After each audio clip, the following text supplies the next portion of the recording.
Okay, so here's an example of a PL session I led about using Google Forms for assessment for learning. So I presented this in front of the staff, and from this and the feedback that they completed at the end of the session, I then developed two more small workshops from this. The point of this was to show them how forms can be used as an engaging but easy way to collect and share information, and how we can use it to inform our teaching and learning, which is what the AFL is.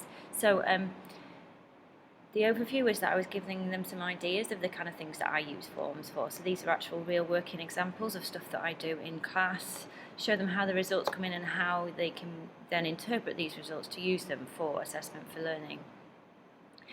So I started off by listing the kind of things that they can do with Google Forms, but I'm going to focus on the two at the bottom, the quiz or a review and peer and self-assessment.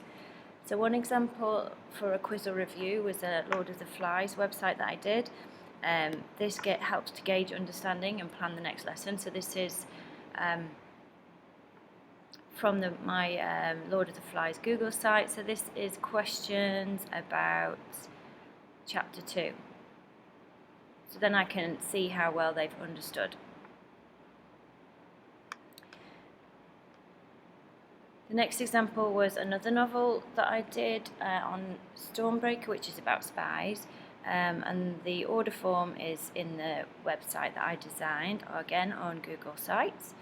So if we have a look in this, the learning intention was to be able to present and explain information clearly, and we did this through designing a gadget that was appropriate for a 14-year-old, because that's the age of the protagonist in the novel.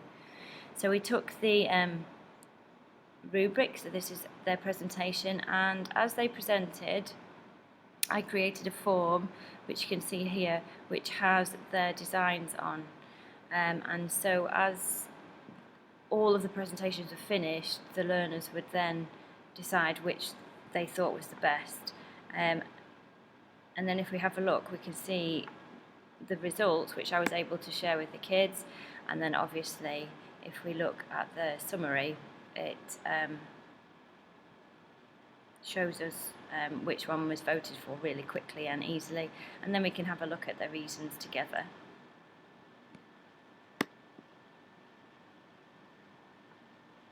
So that was for peer assessing. Again, in snapshots, I used rubrics, a co-constructed rubric which we designed together, and this was on writing a poem, and then I made a form from this. Again, that was on a Google site, and so this is the rubric in form format. So again, that makes it really easy to share results for formative assessment and creating targets. The Octopus's Garden project was another website I did. They did persuasive language. They were redesigning the 21st century classroom, and so we looked at making the extraordinary ordinary. So they had to sell some string, and so they had to fill in a form about how successful the persuasive devices were and how many they used, and rate the product based on their use of persuasive devices.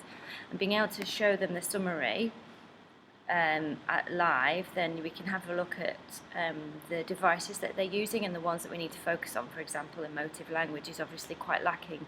Flattery and triples are something that we need to work on, whereas I can see that they get facts, exaggeration and rhetorical questions. So that allows me then to set targets and decide. So these were some more ideas that I gave to them, but we focused on this, and then I set up a form for them. And from that then, as I said at the beginning, I then planned two specific small workshops that helped setting up and designing forms and how to write questions.